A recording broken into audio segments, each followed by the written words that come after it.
आपकी अदालत में अगला हिस्सा।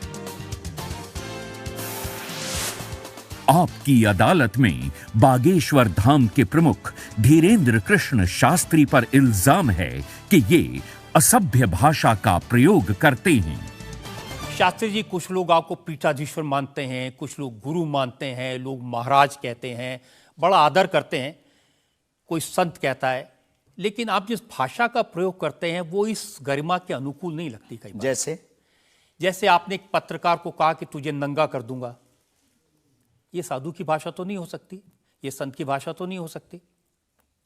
ब्राह्मण समाज पर कमेंट करने वाले एक व्यक्ति को आपने कहा मूर्ख, ठठेरी के बरे, नकट्टा।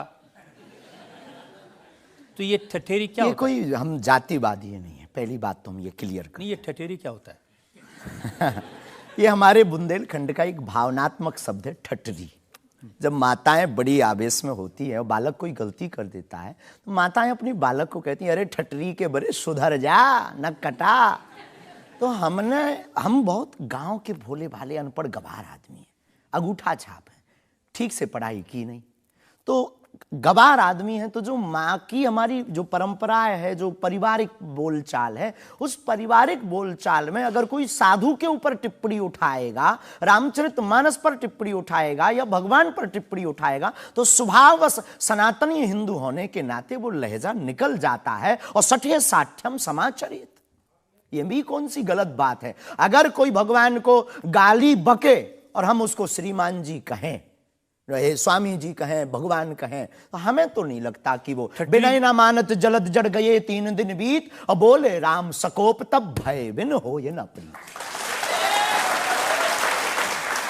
देखिए, आप अपने आप को बड़े पढ़ा लिखा गवार कह करके तो नहीं छुप सकते उसके पीछे।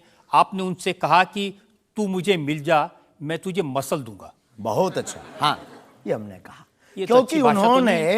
क्योंकि उन्होंने कथावाचकों को पाखंडी कहा था, जिस विषय पर आपने ये टिप्पणी किया है। उन्होंने कथावाचक, हमने कहा कथावाचक हो सकते पाखंडी, पर पर्टिकुलर नाम लीजिए, सब नहीं हो सकते। इस भारत में जगतगुरु स्वामी रामभद्राचार्य भी है, मुरारी बापू भी कथाव्यास है, पूज्यपाद श्री मलुक पीठाधीश्वर भी कथाव्यास है, उनमें एक दास भी है। ये महापुरुषों पे आज तक कोई इल्जाम नहीं है, और इन महापुरुषों पर इल्जाम नहीं है तो सब कथा। भाई, एक पत्रकार गलत हो सकता, सब नहीं हो सकता। हम अगर सबको कहें कि सब पत्रकार ऐसे होते हैं तो ये हमारी धूर्तता होगी। तो उसने सब कथावाचकों को ऐसा कहा था, तब हमने उसको कहा था कि भाई अगर तुम ऐसा कहो तो महापुरुषों के बारे में तो किसी को नहीं कहना चाहिए, तो बात ठीक है, तय है। रामचरितमानस के बारे में नहीं कहना चाहिए तो तय है। तो उसके लिए अगर ऐसा मसला कह दिया समझाने के लिए, वो है तो हमारा आदमी चेला। लेकिन आपने संत तुकाराम के बारे में क्या कहा? संत तुकार को आपने कहा संत तुकाराम की लुगाई रोज उन्हें मारती थी, रोज पीटती थी डंडे से।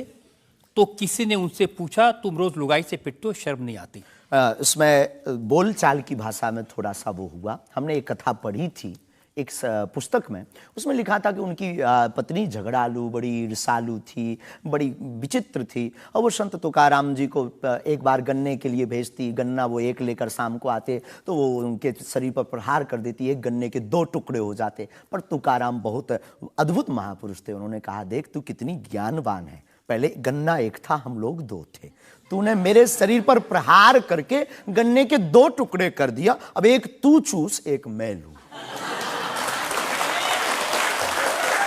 तो लेकिन देखिए, आपने जो बोलचाल उसमें बिगड़ा जिस अंदाज में कहा था वो सम्मानजनक नहीं था, समाज के लिए असभ्य था, इसमें कोई संदेह नहीं है। लेकिन हम अपनी भाषा से समझने का कोशिश करते हैं, जो कई बार हमारी भाषा लोगों के अनुरूप फिट नहीं है। कभी आपको नहीं लगता कि संत तुकाराम जैसे महान संत के बारे में ये कह दिया, उसके लिए हमें गलती माननी चाहिए? बिल्कुल, अगर ये किसी की भावनाओं को ठेस पहुंचा तो संतों के प्रति हमारे हृदय में अथाह प्रेम है, अथाह प्रेम। और हम स्वप्न में भी, हम तो खुद साधु परंपरा से जीवित हुए हैं, नालायक से बोलने लायक संतों के कारण हुए। और हम अगर संतों का अनादर करेंगे तो अपनी जिंदगी में हम रहेंगे कहाँ? तो हम तो विनम्रता पूर्वक अगर किसी को ठेस पहुंचा तो हमें नहीं लगता कि हमारे द्वारा उनको ऐसा कहा, लेकिन अगर किसी को ठेस पहुंचा और शब्द ऐसा मुंह से फिसल गया तो हम क्षमा प्रार्थी, कोई संदेह। अब मैं एक और उदाहरण आपको बताता हूँ। अच्छा किया कि आपने क्षमा प्रार्थना की, करना ही चाहिए। साधु संतों के बारे में अगर गलती से मुंह से कुछ निकल जाए, बहक करके अगर हो जाता तो कोई दिक्कत। आप बात कर रहे थे साईं बाबा के बारे में, और आपने कहा कि हमने सुना वो चांद मियां निकले। हाँ, सुना। आपने कहा कि कई बार लगता है कि 33 कोटि क्या कम पड़ गए, और समझदार के लिए इशारा काफी है। जी। जिन साईं बाबा को करोड़ों लोग मानते हैं, करोड़ों लोगों की श्रद्धा उनमें है, उन्हें भगवान मानते हैं, उनकी पूजा करते हैं, उनके मंदिरों में लाखों लोग जाते हैं, उनके बारे में इस तरह की भाषा? बात ये थी, प्रश्न ये था, क्या साईं बाबा हिंदू हैं या मुसलमान? हमने कहा हम तो उस वक्त थे नहीं भाई साहब, अगर होते तो देखते टोपी पहनते थे कि माला।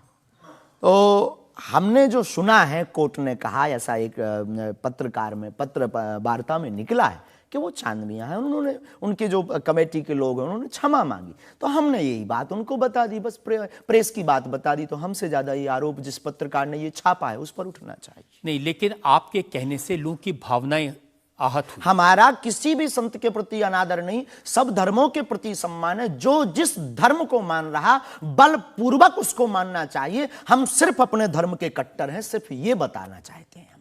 तो साईं बाबा का सम्मान करते हैं आप? बेझिझक, संत के नाते, संत के नाते बेझिझक। हमें बाबा साईं बाबा से क्या आपत्ति है, क्या विपत्ति है?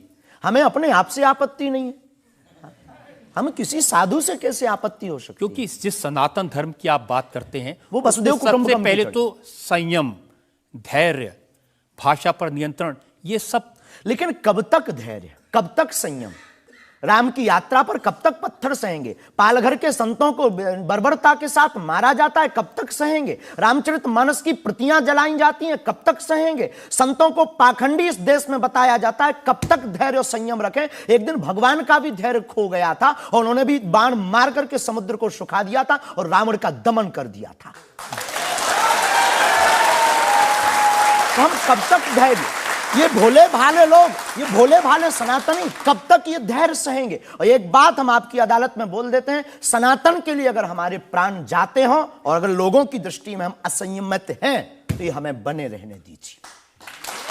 देखिए, सनातन धर्म के बारे में आप अच्छी बातें कही, किसी को आपत्ति नहीं है, लेकिन अभी जो आप इतनी जोर जोर से कह रहे थे कब तक बर्दाश्त करें, कब तक बर्दाश्त करें, तो कौन आपको बर्दाश्त करने को कह रहा है?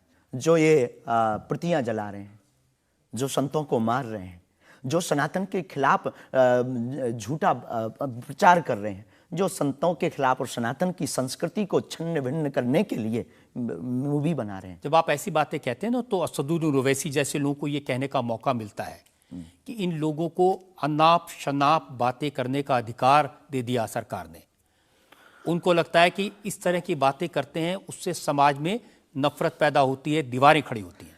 हम करें तो चोरी, वो करें तो सीना जोरी। उनके मंचों से मारने काटने की बात होती तब नहीं, अक्षरधाम में 40 हिंदुओं को मारा जाता तब नहीं है, उनके खुले मंच पर धर्म परिवर्तन करवाया जाता है तब कुछ नहीं होता है। उनके खुले मंच पर संतों को, कितने संतों की हम आपको वीडियो क्लिप ना दिखा दें, उनके खिलाफ टिप्पणी की, गाली बकी गई, यहां तक कि हमको भी रोज 500 गालियां आज दी जा रही। तो क्या ये सही है? शास्त्री जी, हिंदू समाज में भी ऐसे बहुत सारे लोग हैं जो इस तरह की भाषा का इस्तेमाल करते हैं, जो इस तरह की धमकियां देते हैं, जो दूसरे धर्मों की भावनाओं को हमें नहीं आहत लगता करते कि हैं। हिंदू समाज धमकियां देता है, जवाब दे। समाज नहीं, हिंदू समाज में भी कुछ लोग ऐसे वो हैं, कुछ लोग अगर हैं इसी तो तरह का भाषा का इस्तेमाल सबका करते तो नहीं कह सकते, पर हम प्रति उत्तर दें। नहीं, जो लोग ऐसे लोग हैं उनके लिए भी आपको उसी सख्ती से बोलना चाहिए। हम किसी भी पंथ के विरोधी नहीं हैं, हम सनातन धर्म के कट्टर हैं और सनातन का विरोध, हमें मुसलमानों से डर नहीं है, ना पादरियों से, ईसाइयों से, अपने में भी रहने वाले कुछ जयचंदों से भी डर है जो सनातन का विरोध कर रहे हैं, हम उनके खिलाफ भी बोलते हैं। और ये जो मसलने वाला विषय है, ये मसलने वाला विषय जो हमने बोला है, वो किसी मुसलमान के लिए नहीं बोला, एक हिंदू व्यक्ति के लिए ही बोला, जब उसने संतों पर उंगली उठाई थी। और बोलना हमें मौलिक अधिकार है, हम भी भारतीय नागरिक हैं। मुसलमानों से कुछ परेशानी है? बिल्कुल भी नहीं, हमारे तो मित्र भी हैं।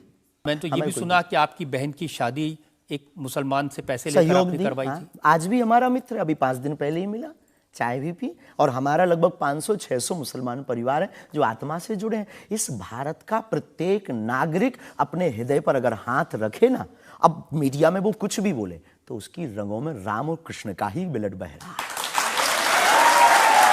इंडिया टीवी हर वक्त हर जगह डाउनलोड करने के लिए सर्च करें India TV news Google play store या ऐप स्टोर पर।